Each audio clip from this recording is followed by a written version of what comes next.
অনেকেই দৌড় দেয় বাবার কাছে, আছে না নাই? আপনাদের এদিক মনে হয় না?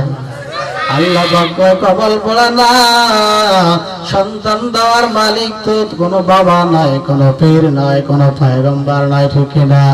এই সন্তান দেওয়ার মালিক হলাম আমি আল্লাহ। তুমি আমি মাওলার কাছে না চাইয়া তুমি চাও আজকে বাবার দরবারে। এই কপাল পড়া মনে রাখবা, আমি আল্লাহকে বাদ দিয়ে বাবার কাছে যারা গেছো, এই বাবার কাছে যাওয়ার কারণে তোর কপালটা তুমি নিজেই পড়ে ফেললা।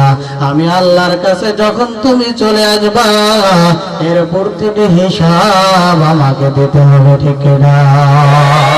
তোমার ছেলে সন্তান নাই, চাও আগে কার কাছে? আল্লাহর কাছে আগে চাও। তোমার মেয়ে সন্তান নাই, আল্লাহর কাছে চাও। তোমার অভাব পালায় না, আল্লাহর কাছে চাও। মেয়ের বিবাহ দিতে পারো না, আল্লাহর কাছে চাও। সব সমস্যার সমাধান দেওয়ার মালিক হলো আমার আল্লাহ।